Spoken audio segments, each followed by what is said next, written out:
Hey guys! Tasty tasty పీతల పులుసు ఎలా చేయాలో చూసేద్దాం వచ్చేయండి. ఫస్ట్ అయితే 2 ఆనియన్స్ తీసుకొని పెద్ద పెద్ద ముక్కలుగా కట్ చేసుకొని మిక్సీ జార్‌లో వేసుకోవాలి. తర్వాత ఒక ఎల్లుల్లిపాయ తీసుకొని రేకలుగా కట్ చేసుకొని వేసుకోవాలి. తర్వాత ఒక చిన్న సైజు అల్లం ముక్కనైతే వేసుకోవాలి. 2 టేబుల్ స్పూన్స్ ధనియాలు, 1 టేబుల్ స్పూన్ జీలకర్ర వేసుకొని మిక్స్ చేసుకోవాలి. గ్రైండ్ చేసిన తర్వాత పేస్ట్ అయితే ఇలా ఉంటుంది. తర్వాత మనం పీతలకైతే పసుపు, ఉప్పు, కారాన్ని వేసుకొని బాగా కలుపుకొని పక్కన పెట్టుకోవాలి. పేస్ట్ అయితే ఇలా ఉంటుంది. ఉల్లిపాయ పేస్ట్ అయితే. తర్వాత మనమైతే టమాటా ప్యూరీనైతే రెడీ చేసుకోవాలి. ఒక 2 టమాటోస్ అయితే తీసుకొని దాన్ని మిక్సీ చేసుకోండి.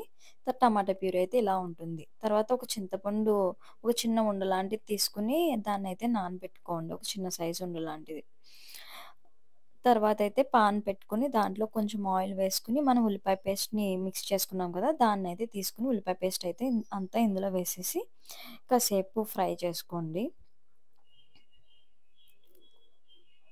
ఉల్లిపాయ వాసన పోయేంత వరకు వేగించుకున్న తర్వాత కొంచెం కరివేపాకు, కొంచెం మిర్చి అయితే ఎక్కువ వేసుకోండి. ఒక 10 అలాగా స్పైసీగా ఉంటే బావుంటది.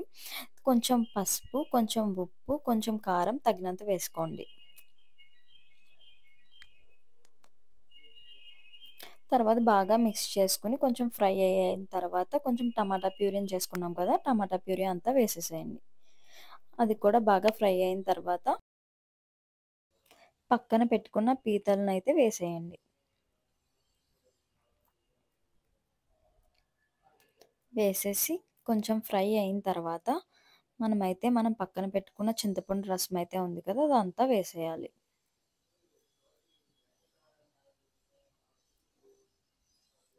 ఒక 10-15 మినిట్స్ ఉడికిస్తే మనకి టేస్టీ టేస్టీ పీతల పులుసు అయితే రెడీ అయిపోతుంది. మీరు కూడా ట్రై చేసి ఎలా వచ్చిందో కామెంట్ చేయండి. Thanks for watching.